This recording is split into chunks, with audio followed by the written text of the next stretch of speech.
Hello friends, আসসালামু আলাইকুম। আশা রাখছি সবাই খুব ভালো আছেন। আমিও আলহামদুলিল্লাহ অনেক বেশি ভালো আছি। বন্ধুরা, আজ শেয়ার করব আলু আর পেঁয়াজ কলি দিয়ে অনেক মজার একটা রেসিপি। এটা রুটি, পরোটা সব কিছুর সাথেই অনেক বেশি টেস্টি লাগে। এখানে আমি প্রথমে পরিমাণ মতো তেল আর 2 চা চামচ হলুদ গুঁড়ো দিয়ে, তেলের মধ্যে একটু হলুদ গুঁড়ো দিলাম, তাহলে কালারটা অনেক বেশি সুন্দর হয়। এটা অবশ্য ট্রাই করে দেখতে পারেন আপনারা। তাহলে দেখবেন কালার অনেক সুন্দর আসবে। এরপর আগে থেকে কেটে ধুয়ে রাখা আলুগুলো দিয়ে দিয়েছি। আলুগুলো এভাবে আমি চাক চাক করে কেটে নিয়েছি, ছোট আলু। আর এখানে আমি আমার পরিমাণ মতো পেঁয়াজ কুচি, রসুন কুচি, কাঁচামরিচ কুচি আর নিজের স্বাদ মতো পেঁয়াজের কলি, এটা কম বা বেশি দিতে পারেন। একবারে অতিরিক্ত দিলাম না, কারণ বেশি দিলে অন্যরকম একটা লাগে আমার কাছে, তাই মিডিয়াম মতো দিয়েছি।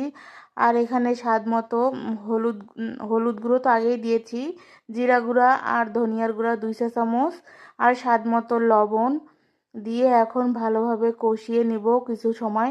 বন্ধুরা, যারা এখনও খান না এভাবে, অবশ্যই একবার ট্রাই করে দেখবেন। এটা অসম্ভব মজার লাগে।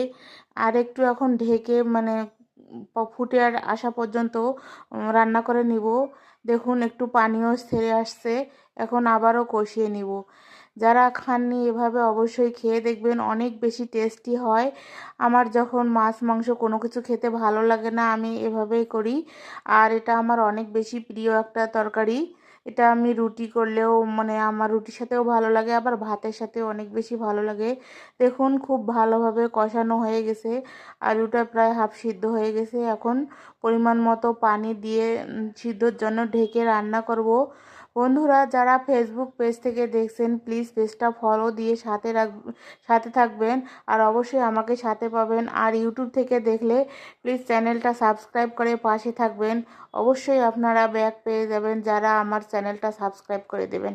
আমি সবার সাথে অবশ্যই থাকবো, আছি ইনশাল্লাহ, সব সময় থাকবো। দেখুন বন্ধুরা, প্রায় হয়ে গেছে। এটা একটু মাখা মাখা করে আমি নামিয়ে নিব। কেউ চাইলে ঝোল একটু গ্রেভি না রাখলেও শুকনো করে নিতে পারেন। তবে পেঁয়াজ কলি দেওয়া যেহেতু, একটু গা মাখা করে নামালে পেঁয়াজ কলিটাও একটু কষাতে কষাতে ঘেটে যায়, অনেক বেশি টেস্টি হয়, মাখা মাখা হয়। এভাবে আমি করিয়ে নিয়েছি। দেখুন বন্ধুরা, ভালো লাগলে অবশ্যই রেসিপিটি শেয়ার করবেন। স্বাদ বাড়াতে অবশ্যই ধনেপাতা কুচি দিবেন, এটা আমি বলতে ভুলে গিয়েছি, অবশ্যই দেখতে পেয়েছেন।